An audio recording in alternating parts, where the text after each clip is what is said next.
There is definitely some bargains to be had out there when it comes to buying a second-hand or used bike, but there are a few things you should know before you start buying that will help you get the most from your money, or to just generally stop you getting a dud. So stick with me, I'm going to show you a few tips, and do share this video if you know anyone who's looking for a used bike right now.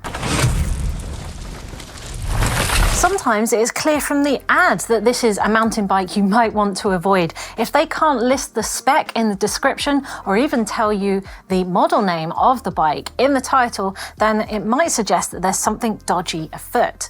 It's a good idea if you're buying online to build a bit of a rapport with the seller so you can ask a few questions, maybe how long they've owned the mountain bike or where they've been riding it, to satisfy you that you're actually buying this bike from a real-life mountain biker. And building a rapport might help you later on in the sale anyway, as some people like to sell to people they like as much as you like to buy from sellers that you like. There are some real gems to be had out there sometimes. A sale isn't too good to be true, and you might have a winning bike that someone just changed their mind and decided not to ride. But the only way you will know for sure is to lay your eyes on it. So do go and see that bike before you put your money down. You should be able to meet a seller beforehand if there is a legit bike to sell. And I always like to meet somewhere public, maybe with some cameras on a forecourt of a garage, for example, so that you both feel secure that nothing dodgy is going to happen. And you can always assure the seller that they can lock up that bike if they want to. You just want to have a good look over it. And speaking of which, here's a few tips on what to look for when you get your hands on that bike. So when I'm buying a used bike or checking over a bike, I'll use the classic M check. And what that means is drawing a virtual M along the bike, just so that you can tick off points point by point and satisfy your mind that you've checked everything on that bike. Starting over with the drivetrain. So starting off with the drivetrain, the cassette and the derailleur can give a really good indication of how much use this bike has had.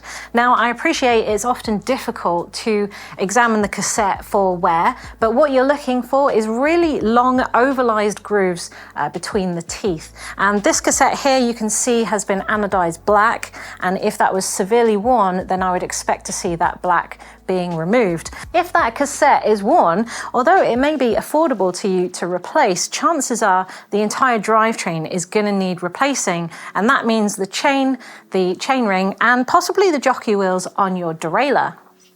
Now, the derailleur is a very expensive part, which isn't necessarily consumable, but it does get damaged. So give it a good wiggle. It shouldn't have any knocking or play in it. If it does, then chances are the bushings have gone in the derailleur and they are unlikely to be replaceable. So you might have to replace that entire derailleur, which is one of the most expensive parts of the drivetrain. If you're meeting this bike in person, then it's a good idea to cycle through the gears and get that chain moving up and down the cassette, just to make sure that everything works normally. Maybe even take it for a little spin around the car park if the owner will let you.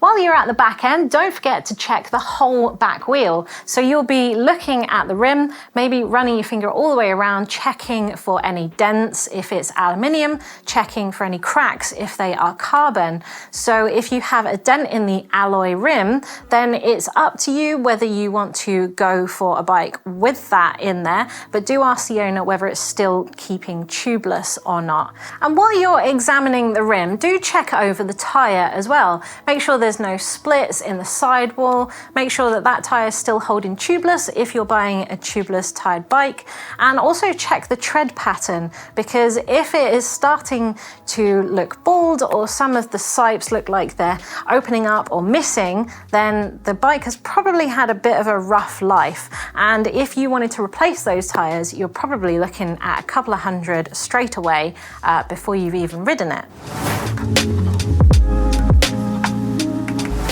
And while you're examining the back end, then you need to give things a little bit of a wiggle here. So wiggling the tire and giving it a good rock, holding the rim and holding the frame together and moving them apart gives you an indication of whether the hubs are in good condition.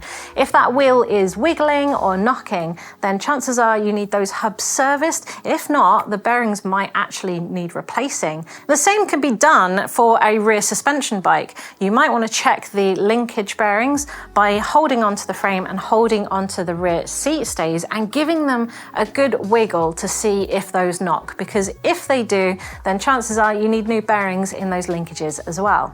And before you leave the rear end and start focusing on the frame, don't forget to check your brakes. Make sure they work, obviously, but you can get them bled if they're feeling a bit spongy. What I would pay attention to is the disc rotor, because if there's any scratches or scores or even any scorching on there, you'll know because the metal started to change color, then it might indicate that you're going to need some new rotors, and those things aren't that cheap. Now, if you've got a dropper post on your potential buying subject here, then it's a good idea to make sure that that actually works smoothly. So give the lever a press and let your dropper go up and down and make sure it's nice and smooth, because if it's notchy or if you have to pull it to get full travel, then chances are that thing's going to need service, and if you can't do it, then it's a pricey job. Also, whether you've got a dropper or a rigid post, it can be a good idea, if the owner will let you, to undo the seat clamp and just gently take out that post and have a look, because even a nice clean bike like this can harbour dirt, and it could be really scratched and worn on the inside, which will indicate that this bike hasn't really been looked after in the rest of its life. So now, with the checking of the main frame, what you want to be looking for is cracks and really big scratches. So for a carbon frame, you definitely want to be looking for cracks. And although this bike has had a bit of a rough life, you can see some paint chips over here. They don't look like cracks to me. Generally, a crack will be jaggedy when it comes to carbon. A long line is often just a crack in the paintwork. However, looking at it with your own bare eyes doesn't always tell the right story. And if you're buying carbon, you might want to speak to a specialist about x-raying that frame or doing some tests on it if you suspect that it's cracked. When it comes to aluminium, that's not always a safe bet either. You still want to be checking cracks in that as well. And in fact, I would go as far as to check all of the welds on an aluminium frame to make sure they haven't cracked. Carbon can potentially be repaired, whereas aluminium cannot. So you don't want to be buying a cracked aluminium frame. And you don't want to be buying it from someone who looks like they're doing huckster flat on Instagram either.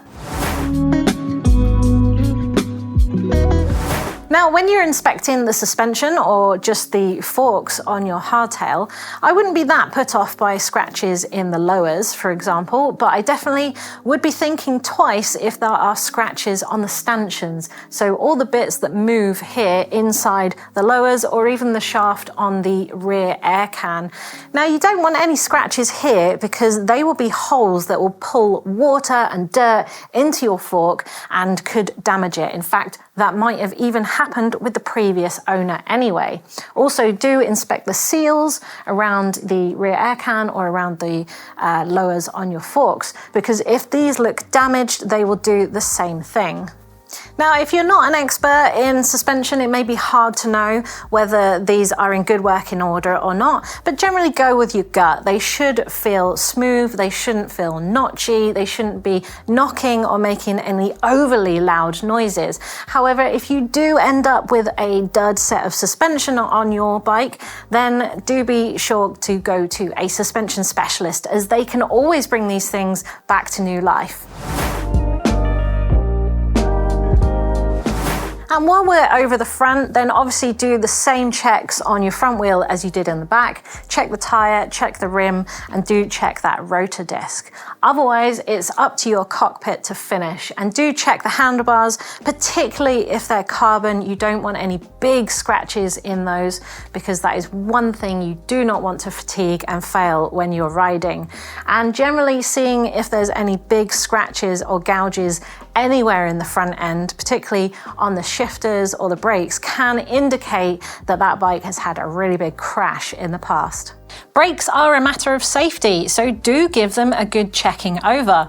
If they pull back to the handlebars or feel spongy, they may need a good bleed, which is fine if you can do that at home, but if you can't, then you're looking at a fair amount of money for labour in your bike shop. Well, there you have it. Hopefully that's given you a few ideas on how you can better safeguard yourself buying a secondhand bike in the future, or at least getting the most out of your money when you do.